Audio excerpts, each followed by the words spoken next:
Assalamualaikum warahmatullahi wabarakatuh.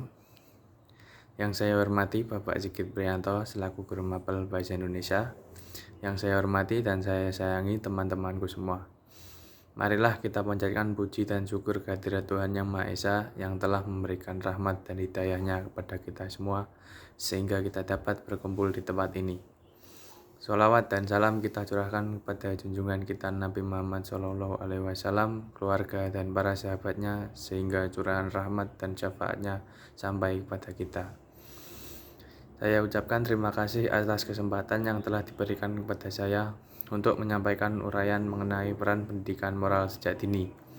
Berikut uraian singkat yang akan saya sampaikan.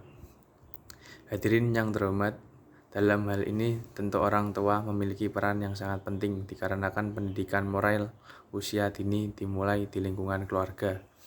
Orang tua harus menyadari kewajibannya untuk membimbing, mengarahkan, dan mengawasi perilaku anak agar tetap terarah. Tidak hanya di lingkungan keluarga saja, pendidikan moral juga bisa didapatkan melalui satuan pendidikan, melalui pendidikan agama dan pengetahuan umum. Dalam lingkungan pendidikan, guru dan teman sebaya juga memberi pengaruh dalam pembentukan moral anak. Moralitas merupakan hal yang sangat penting, mengingat banyaknya faktor perusak moral bangsa yang timbul pada era globalisasi ini. Salah satunya ialah kenakalan remaja. Kenakalan remaja merupakan suatu perbuatan yang melanggar norma, aturan, atau hukum dalam masyarakat yang dilakukan pada usia remaja atau transisi masa anak-anak menuju dewasa. Nilai dan moralitas remaja yang luhur tidak boleh dibiarkan luntur. Saat ini, kenakalan remaja semakin merajalela dan meresahkan masyarakat, utamanya orang tua.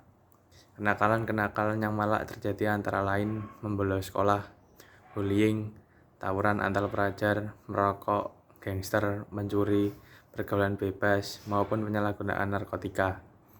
Bahkan kenakalan remaja saat ini dapat terjadi melalui media sosial, yaitu cyberbullying. Merupakan sebuah bentuk kekerasan yang dialami anak atau remaja yang dilakukan seusia mereka melalui jagat maya atau internet. Faktor-faktor penyebab kenakalan remaja. 1. Kurangnya kasih sayang. Ketika anak tidak mendapatkan perhatian penuh dari orang tuanya, anak akan terpicu melakukan hal-hal yang menyimpang dengan harapan ia mendapatkan perhatian lebih dari orang tua dan orang lain. 2. Pola asuh yang terlalu keras dari orang tua. Pola asuh yang terlalu keras dapat memberi tekanan kepada anak sehingga ia terpicu melakukan pemberontakan kepada orang tua dan lingkungannya. Biasanya anak akan tumbuh menjadi pribadi yang temperamental dan jiwa kriminal. 3. Lingkungan pergaulan. Lingkungan pergaulan yang buruk akan membuat anak terpengaruh dan terdorong melakukan hal buruk yang sering ia dapati pada lingkungan tersebut. 4. Faktor religi.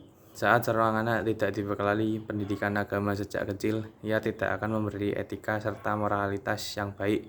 Hal ini akan menjadi salah satu faktor penyebab kenakalan remaja nantinya. 5. Perkembangan teknologi informasi. Kemudahan dalam mengakses informasi global dari internet memungkinkan seorang anak untuk mencari berbagai hal yang ingin diketahuinya. Hal ini akan berdampak buruk apabila tidak diawasi oleh orang tua, karena mungkin anak akan mengakses konten-konten yang tidak sesuai dengan usianya. Solusi mengatasi kenakalan remaja. Oleh karena itu, pendidikan moral sejak dini sangat penting diperlukan untuk menghindarkan anak dari kenakalan remaja. Orang tua dapat mencegah kenakalan remaja dengan hal-hal kecil seperti memberi nasihat kepada anak apabila melakukan kesalahan. Dengan ini, maka nasihat tersebut secara otomatis akan dicerna dan tertanam pada ingatannya, sehingga ia tidak akan melakukan kesalahan yang sama. Selain itu, orang tua hendaknya menanamkan sifat kejujuran kepada anaknya, sebab kejujuran akan memerangi segala bentuk kenakalan remaja yang ada di lingkungan sekitar. Dengan kejujuran pula anak dapat menjaga pendirian, kebenaran, dan keadilan. Saudara-saudara sekalian, moralitas masyarakat sangat penting adanya bagi perkembangan maupun kemajuan suatu bangsa atau negara. Moralitas akan mencerminkan kepribadian unggul di kancah dunia dan umumnya dijadikan tolak ukur keberhasilan suatu pendidikan dan kualitas masyarakat di negara tersebut. Jangan biarkan budaya ketimuran kita yang ramah dan santun pudar, bahkan tergantikan oleh budaya kebarat-baratan yang tak sesuai dengan adat dan budaya Indonesia. Karena moralitas akan selalu melekat dan menjadi fondasi bagi budaya kita agar tetap terjaga. Bahkan suatu bangsa bisa dikatakan gagal apabila moralitas masyarakatnya rendah dan tidak diamalkan dalam kehidupan sehari-hari. Oleh karena itu, agar Indonesia terhindar dari kegagalan, perlu peranan seluruh masyarakat terutama generasi muda untuk membangkitkan kesadaran tentang pentingnya pendidikan moral usia dini. Pendidikan moralitas juga mendukung dalam mewujudkan cita-cita bangsa yang telah diharapkan oleh masyarakat terhadap generasi penerus bangsa, sehingga mereka dapat membangun kemajuan yang lebih baik ke depannya terhadap negeri ini. Sebab pekerjaan yang penting untuk memajukan dunia tidak menunggu untuk dilakukan oleh orang-orang yang sempurna, tetapi dapat dilakukan oleh generasi penerus bangsa dengan bekal moral yang telah diperoleh dari pendidikan moralitas ketika duduk di bangku sekolah. Untuk itu, marilah kita terapkan pendidikan moral sejak usia dini dalam kehidupan bermasyarakat. Junjung moralitas, majukan Indonesia. Cukup sekian uraian yang dapat saya sampaikan mengenai ceramah kenakalan remaja. Apabila ada tutur kata yang kurang berkenan, saya memohon maaf. Atas perhatiannya saya ucapkan terima kasih. Wassalamualaikum warahmatullahi wabarakatuh.